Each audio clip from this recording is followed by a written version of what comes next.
आज हम दुनिया के लिए एक ऐसा अद्भुत आइडिया लेकर आए हैं जिससे भारत में पिछले 77 दिनों से चल रहा किसान आंदोलन समाप्त हो जाएगा और खालिस्तान नाम का एक अलग राष्ट्र बनाने की मांग भी पूरी हो जाएगी।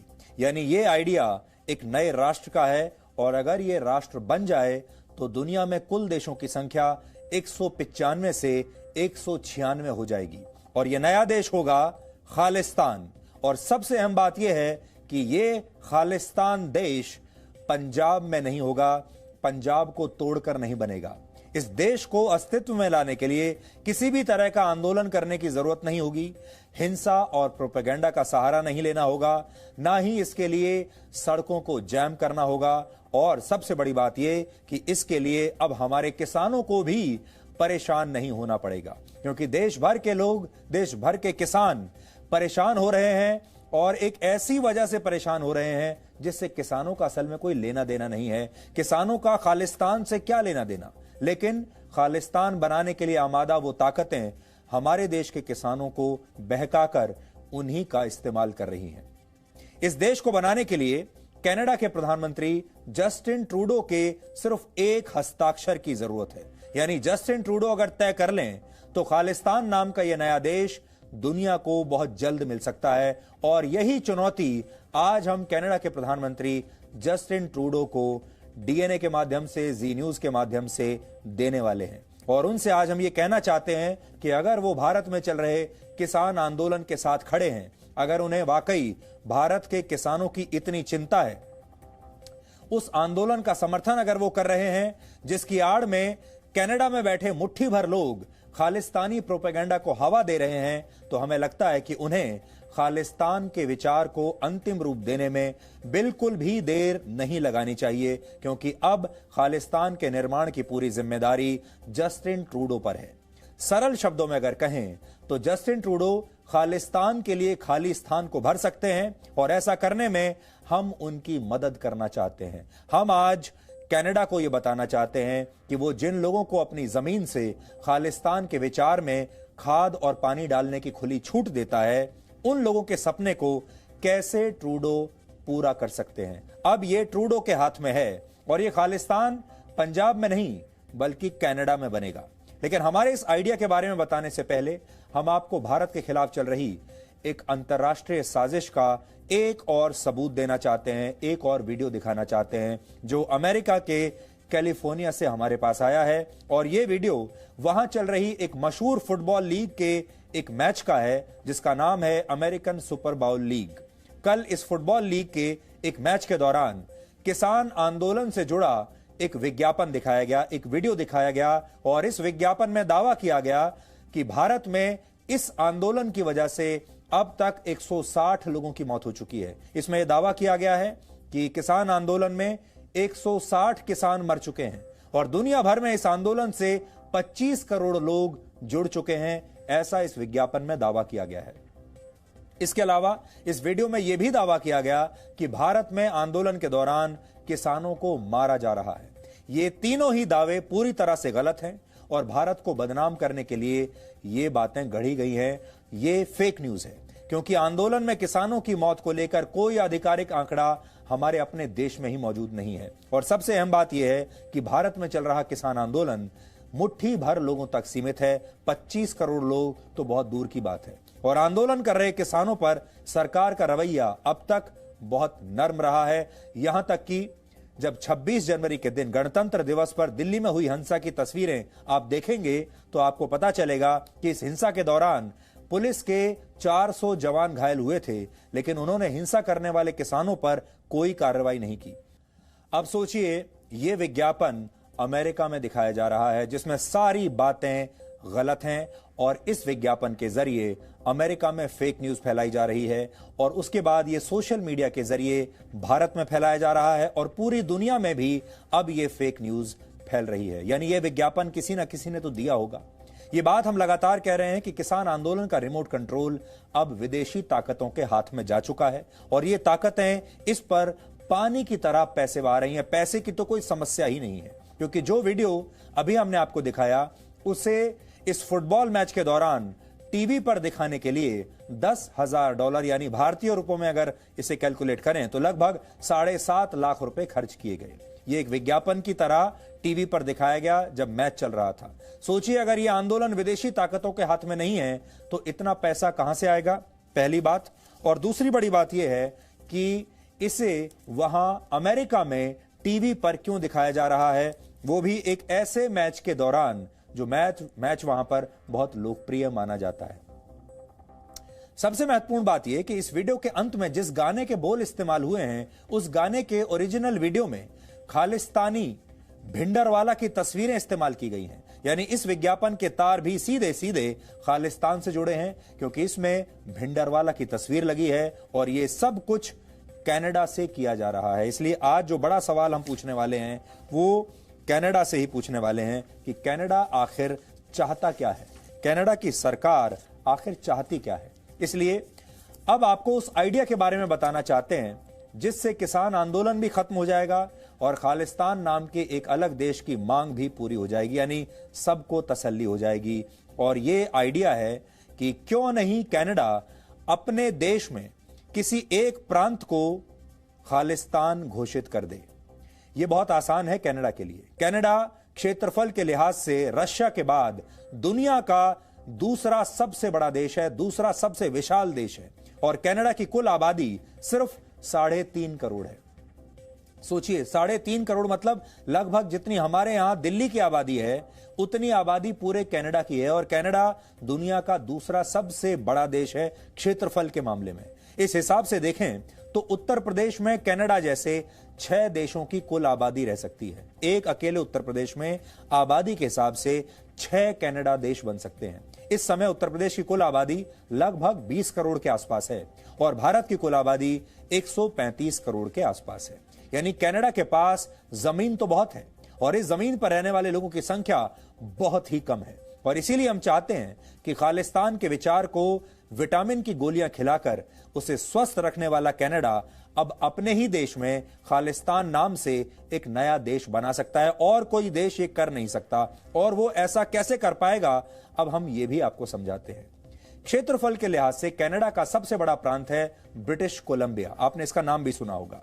ब्रिटिश कोलंबिया में 24,46,852 वर्ग किलोमीटर के क्षेत्र में यह फैला हुआ है, जबकि भारत में पंजाब राज्य का कुल क्षेत्रफल 50,362 वर्ग किलोमीटर है। दोनों की तुलना आप देख लीजिए, ब्रिटिश कोलंबिया और भारत का पंजाब। पंजाब है 50,000 वर्ग किलोमीटर और ब्रिटिश कोलंबिया है 24,46,000 वर्ग किलोमीटर, यानी पंजाब के मुकाबले कहीं ज्यादा बड़ा और विशाल। कनाडा के अकेले ब्रिटिश कोलंबिया प्रांत में पंजाब जैसे 49 राज्य समा सकते हैं। पंजाब जैसे 49 राज्य सिर्फ ब्रिटिश कोलंबिया में। और सबसे अहम बात यह कि ब्रिटिश कोलंबिया ही कनाडा का एक अकेला ऐसा प्रांत है जहां सबसे ज्यादा सिख रहते हैं, सबसे ज्यादा सिखों की आबादी वहां पर है। इस प्रांत में सिखों की कुल आबादी 2 लाख से ज्यादा है और यह वहां की कुल आबादी में 4.5% है। अगर प्रिसाइजली कहें तो 4.6% आबादी का जो हिस्सा है वो सिख पॉपुलेशन है। अब हम यहां कनाडा के प्रधानमंत्री जस्टिन ट्रूडो से यह कहना चाहते हैं कि वो ब्रिटिश कोलंबिया के एक हिस्से या इस पूरे प्रांत को ही खालिस्तान घोषित क्यों नहीं कर देते, और ऐसा करने पर कनाडा को ज्यादा नुकसान भी नहीं होगा। अगर ब्रिटिश कोलंबिया के एक हिस्से को तोड़कर खालिस्तान नाम का एक नया देश बना भी दिया जाए तब भी कनाडा क्षेत्रफल के लिहाज से दुनिया का दूसरा सबसे बड़ा देश बना रहेगा और इससे खालिस्तान की मांग भी हमेशा के लिए पूरी हो जाएगी, सबको तसल्ली हो जाएगी। अब हम आपको कुछ और आंकड़े बताते हैं। कनाडा में कुल सिखों की आबादी लगभग 5 लाख है, जबकि भारत में सिखों की आबादी है लगभग 2 करोड़ 8 लाख। अगर दोनों देशों की कुल आबादी में सिखों की जनसंख्या देखें तो कनाडा में सिखों की आबादी जो है वो 1.4% है और भारत की कुल जनसंख्या में सिखों की आबादी 1.7% है। यानी अगर आबादी के हिसाब से आप प्रतिशत देखें तो कनाडा में 1.4% आबादी सिखों की है और भारत में उनका जो शेयर है पूरी आबादी में वो 1.7% है। कोई ज्यादा अंतर दोनों ही देशों में नहीं है आबादी के हिसाब से। इस अनुपात में भारत और कनाडा के बीच बहुत ज्यादा अंतर नहीं है और यही वजह है कि कनाडा भारत के खिलाफ खालिस्तानी प्रोपेगेंडा का अब एपिसेंटर बन चुका है। पूरी दुनिया में खालिस्तान का जो प्रोपेगेंडा फैलाया जा रहा है उसका एपिसेंटर है कनाडा। अगर कनाडा ब्रिटिश कोलंबिया को खालिस्तान घोषित नहीं करना चाहता तो भी उसे निराश होने की जरूरत नहीं है। थोड़ा सा और होमवर्क करके हम आए हैं। हम कनाडा के ऐसे 3 और प्रांतों के बारे में आपको बता देंगे जहां सिखों की आबादी काफी ज्यादा है, हजारों में है। इनमें पहला प्रांत है ओंटारियो, जहां सिखों की आबादी लगभग 1,80,000 है और सबसे अहम बात यह कि इस प्रांत से कुल 121 सांसद चुनकर कनाडा की पार्लियामेंट में पहुंचते हैं। 121 सांसद एक ही प्रांत से जाते हैं और इन 121 में से 10 सांसद सिख हैं। तो खालिस्तान के खाली स्थान को भरने के लिए कनाडा का ओंटारियो भी एक बहुत अच्छा विकल्प हो सकता है। अगर जस्टिन ट्रूडो को ब्रिटिश कोलंबिया पसंद नहीं आया तो यह दूसरा विकल्प है। एक और प्रांत है वहां पर जिसका नाम है अल्बर्टा। यहां सिखों की आबादी 50,000 से ज्यादा है और इसी क्षेत्र से 3 सिख सांसद भी कनाडा की पार्लियामेंट में पहुंचे हैं। यानी खालिस्तान नाम का देश बनाने के लिए यह प्रांत भी अच्छी पसंद हो सकता है, यह भी कोई बुरी पसंद नहीं होगा। एक और प्रांत है वहां पर जिसे कहते हैं क्यूबेक, जहां सिखों की आबादी तो मात्र 9,000 है, लेकिन महत्वपूर्ण बात यह है कि इस प्रांत से भी एक सिख सांसद कनाडा की पार्लियामेंट में पहुंचता है। तो हमने आपको कनाडा के उन तमाम प्रांतों के बारे में बता दिया जिनमें से किसी एक को खालिस्तान घोषित करके कनाडा के प्रधानमंत्री जस्टिन ट्रूडो कई समस्याओं को सिर्फ एक हस्ताक्षर करके हल कर सकते हैं। वो ऐसा करके भारत के उन किसानों का भी दिल जीत सकते हैं जो खालिस्तान की मांग यहां बैठकर कर रहे हैं। यानी खालिस्तान की मांग बस एक हस्ताक्षर दूर है और यह हस्ताक्षर करना है जस्टिन ट्रूडो को और यह मांग उठानी है कनाडा में रहने वाले खालिस्तानियों को। वो कनाडा से ही खालिस्तान ले लें। कनाडा के पास जमीन भी बहुत ज्यादा है भारत के मुकाबले और पंजाब जैसे तो न जाने वहां कितने प्रांत बन जाएंगे। कनाडा को एक छोटा सा पंजाब जैसा प्रांत अलग कर देना है और उसका नाम, उसे अलग देश बना देना है और उसका नाम खालिस्तान कर देना है। सब खुश हो रहेंगे। हमें लगता है ऐसा करना उनकी राजनीति को काफी सूट करेगा। क्यों करेगा वो भी बताएंगे। इसलिए क्योंकि कनाडा की संसद में कुल सीटों की संख्या 338 है, जिनमें से 18 सीटों पर जो सांसद हैं वो सिख हैं। सोचिए 338 में से 18 सांसद सिख हैं और इन लोगों की तस्वीरें और नाम आप अपनी टीवी स्क्रीन पर अभी देख सकते हैं। कनाडा की संसद में सिखों की हिस्सेदारी 5.33% है। कनाडा में अक्टूबर 2019 में हुए चुनाव में जस्टिन ट्रूडो की लिबरल पार्टी को 157 सीटें मिली थी, यानी उन्हें बहुमत से 13 सीटें कम मिली थी। इसके बाद उन्हें न्यू डेमोक्रेटिक पार्टी का समर्थन लेना पड़ा जो चुनाव में 24 सीटें जीती थीं और इस समर्थन से ही ट्रूडो सरकार बनाने में कामयाब हुए। यानी आज अगर न्यू डेमोक्रेटिक पार्टी अपना समर्थन वापस ले ले तो कनाडा की सरकार गिर जाएगी। और सबसे अहम बात यह कि जिस पार्टी के समर्थन से कनाडा की ट्रूडो सरकार इस समय चल रही है, यह वही पार्टी है जिसके सांसद जगमीत सिंह हैं, जिनके बारे में हमने आपको कुछ दिन पहले भी बताया था, जो वहां बैठकर खालिस्तान का प्रोपेगेंडा चलाते हैं। जगमीत सिंह खालिस्तान का प्रचार करने वाले एक मशहूर नेता हैं। खुलकर बोलते हैं कि मैं खालिस्तान चाहता हूं। जगमीत सिंह का वर्ष 2013 में तब की भारत सरकार ने वीजा भी रद्द किया था और यहां आपको बता दें उस समय डॉक्टर मनमोहन सिंह की सरकार थी, यूपीए की सरकार थी, कांग्रेस की सरकार थी। उस सरकार ने जगमीत सिंह का वीजा रद्द किया था और भारत की जांच एजेंसियों ने उनके तार खालिस्तानी संगठनों से जुड़े होने की बात कही थी।